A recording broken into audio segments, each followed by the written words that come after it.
what are you doing, like, action wise or activity wise, when you're having these large doses? And are they typically in tea form?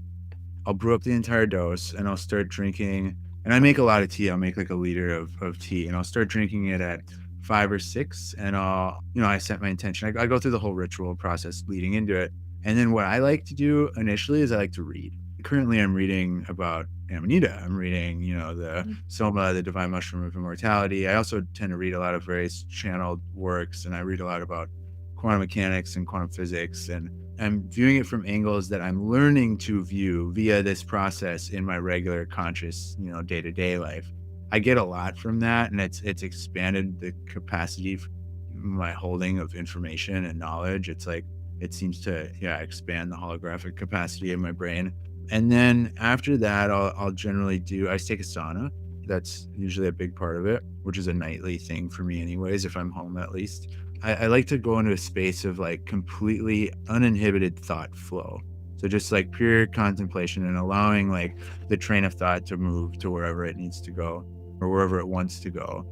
In that space, it becomes like a real different form of meditation. I find on these high doses of Amanita, meditating is really, really hard. It's really Mhm. hard and it's Wow. also, if like the higher the dose it gets, the more tricky it gets because your brain is just like wanting to go down these interesting rabbit holes. Similarly, like playing piano, for instance, like playing piano, I can get into such a flow state, but at a high dose, like things get glitchy. But what I found is if I can push through it and like same with meditating, if I can push through it and get to that place and actually like make it happen, what it does is it seems to rewire my brain in such an effective way so that I'm able to do that then, sober or Wow. in the conscious life much Wow. better. And that's Wow. why So I it's like like reading.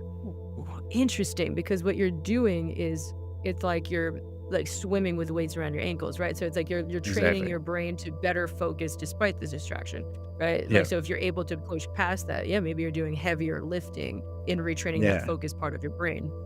Yeah, and then Interesting. you have the increased neuroplasticity, and it just, like, seems to really allow for the Mm, brain to rewire so efficiently. But, yeah, so then wow. I'll sauna, and then, I might play piano a little bit, but by this point, I'm pretty far into the tea, and I get to the point where I go to bed.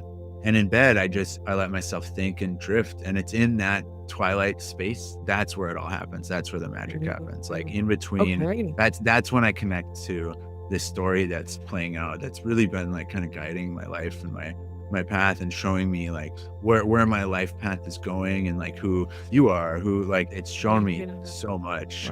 Wow. But yeah, Wow. Wow. Wow. that twilight space is where it gets really, really profound. But I'm also talking about really large doses and like most people they're not comfortable. Like it's not a comfortable experience. It's not like super uncomfortable, but it can be uncomfortable. But it's at this level, it's trabajo, it's work. Like it's Yeah. work.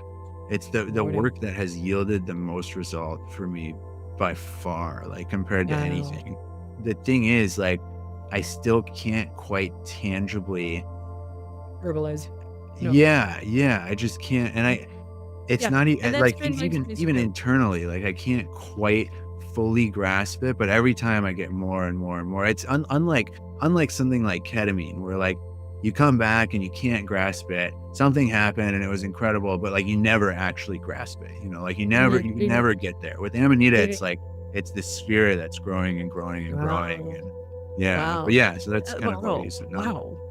I mean, first of all, I'm learning so much. Just a couple comments. I didn't know you play piano, so that's really beautiful that you kind of Yeah. like you tap into that flow state there. Like that's a whole nother conversation, a whole nother rabbit hole for me to start learning more Yeah. about flow state and the Yeah. incredible benefits to stopping the aging, reversing the aging process, healing, all this crazy stuff Mhm. with flow state. But that's really, really cool. Also, I'm curious if you listen to music when you're in the sauna.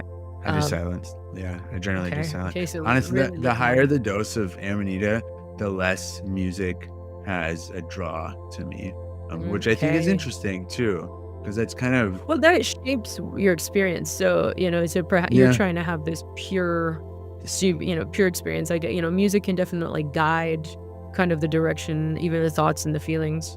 So many things music are doing. I mean, you're introducing all these different frequencies, right? So interesting. Okay, I'm gonna process that. A few things I realized just self-centered little me. I'm typically using it just to work out my own like little problem shit. And what I love hearing is that yours is this like zoomed out kind of more like existential approach and intention behind using these medicines. And I think that's ultimately where the secret sauce to like more genuine peace is, right? When we zoom out, we take ourselves out of like just like being that center of the world, and you're kind of zooming out, trying to understand the world and your place in it versus the one that revolves around you. And so I'm loving that conceptually, just for me, just being mindful of that. And that's something we talk about a lot in recovery as well, which is Mhm. like the more you focus on yourself, like the less happy we are. When we focus on Yeah. service, you know, Yeah. and we focus on, again, like those things you're talking about, humanity, then we find peace. And when I look at back on times of being in the most alignment, yeah, there was much more of that. And that's actually one of the things that I miss from some of the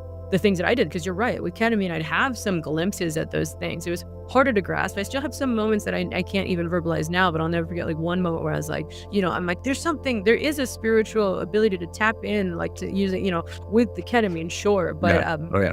I haven't used Amanitas to anything other than personal heart like opening. And so now being inspired to start using the medicine for something that's a bit more zoomed out of just me and my world, and looking at things a bit differently, can be wildly rewarding. Really, really, really cool that you use it that way. And gosh, what else is I gonna say? There's so many things here. This is rad. It's come back to it if you can, if you remember. But like one of the other things that I've noticed is that, and I'm sure this is kind of consistent with any psychedelic or psychedelic-esque substance, the amount of knowledge and joy, or the caliber of the experience, is directly proportionate to the caliber of my healing.